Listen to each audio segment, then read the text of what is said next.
I shot a short sequence with my three lightest full-frame Sony lenses on my new DJI RS3 Mini because I wanted to see, of all the lenses I have, which should I use?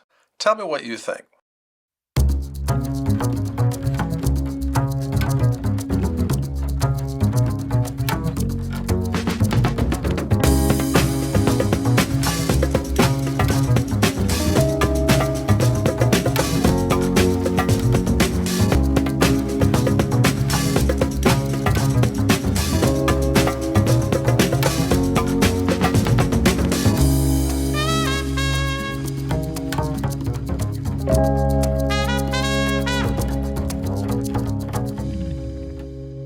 Okay, I finished my test and I am going to declare a winner at the end of this video. I'm also going to show you what's inside of this case.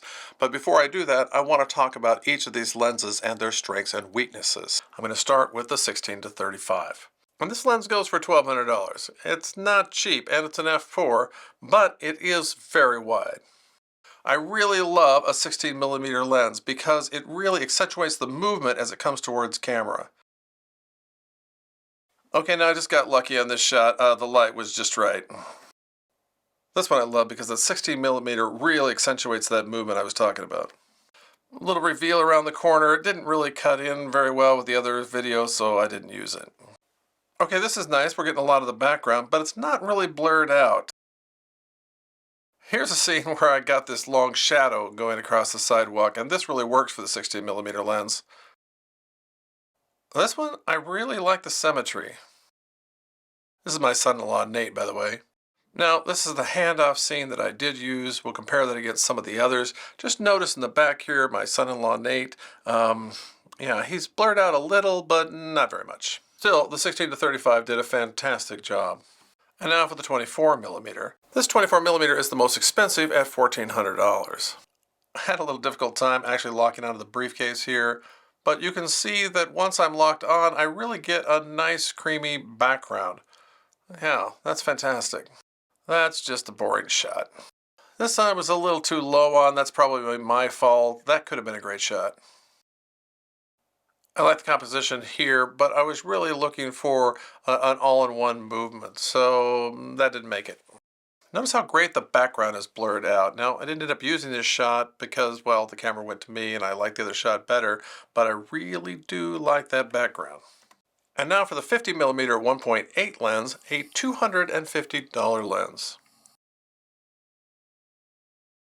A little slow on that, so I didn't use it. Also, the light had gone down, you know, and look, I'm not hitting the briefcase at all. And that's because there's a bush behind me, and I can't actually get further away from that briefcase. But look at this shot. I love that shot. Yeah, nice foreground element. Yeah, that should have gone in, but it didn't. Again, we're getting a nice separation here from the briefcase to the back, but because the sidewalk wasn't that big, I couldn't really get far enough away from it. It's okay, but really, that's too tight of a shot for what I'm going for. But, you know, in a pinch, that would have worked. This actually might be my favorite shot right here. I mean, look at this. We're in the tunnel, comes out of darkness, pretty well lit. You get a nice silhouette effect. And now here's the background blown out. Really like that shot. Don't really like the choice I made there, but it looked really good. Look at that background. That's fantastic. Okay, that was a lot of fun. I only had an hour to shoot the whole thing, and I spent about 20 minutes on each lens. Let me know what you think is your favorite lens in the comments, but now I'm going to tell you which is mine. The winner is the 24mm lens. It is a fantastic lens because it can do this. It can blur out the background in a way that a zoom lens simply cannot do. This is wide open at 1.4, and it gives that creamy background, and that's just a few feet away. This is why I love this lens. And I'm not the only one that loves a prime lens. Most professionals will only shoot with a prime lens, and they view zoom lenses as only for beginners or amateurs. Now, there is a place for zoom lens, and we'll get to that in a little bit. But for right now, I want you to take in the idea that a prime lens is going to be able to give you this shot when nothing else will. This blurred out foreground and blurred out background is kind of a hallmark of cinematography, and you'll see it in movies that you watch all the time. Now, it's not in every scene. Sometimes the cinematographer will actually want to get everything in focus, and for that, they will close down the aperture. But this beautiful 1.4 lens can also do that. And so here, I'm going to have Camille here just turn the aperture down to somewhere around f8. And now look, much more is in focus now. And if we wanted even more focus, I'd bring in some external lights, which I haven't done here today, and we'd fill this place with light and we'd just stop that thing down. And so if I'm standing there and there's somebody over here, we can both be in focus. Now, because it's also a prime lens, the 50mm takes second place. And it's only 250 bucks, so you gotta love that. And in some ways, it's even better than the 24, especially when you're trying to put in a foreground element.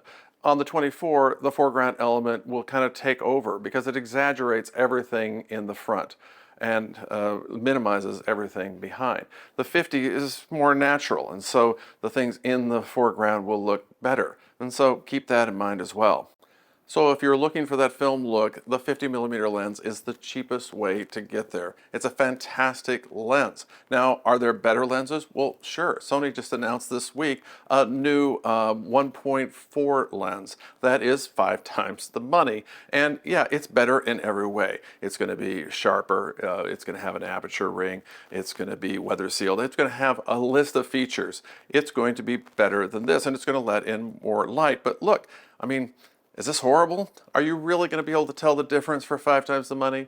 Well, maybe you will, and you should then buy that lens. But if not, this is a great alternative on a budget. When I started this video, I thought the clear winner would be this 16 to 35mm, but it came in dead last. Now, does that mean it's a trashy lens? Well, no, it's fantastic. In fact, it's great for things like real estate. It's also really good for getting in cramped quarters, and we saw some of that in the video before. Its great power, though, is in documentary filmmaking, because when you're making a documentary film, you only get one take, and you got to grab the action while it's there. And you don't know what that's going to be, so a wide angle helps you get that, and a deep focus also helps you get the shot. In fact, in the finished briefcase sequence, 6 of the 10 clips are all from the 16 to 35. Now, that might be a coincidence, but I do believe that the 16 to 35 makes it easier to get the shot. The 16 to 35 also has an advantage of being an ultra-wide lens, but also being able to zoom in to a more standard look. This is incredibly versatile. Well, you have been very patient, so I'm going to open the case and reveal that it is my harmonica case. Sorry, that was probably a little anticlimactic. Why don't you just watch this video while I play a little blues? Oh, and this next video is about the 16 to 35mm lens. It's a review that I did in Disneyland. People really seem to like this video, and I think you will too.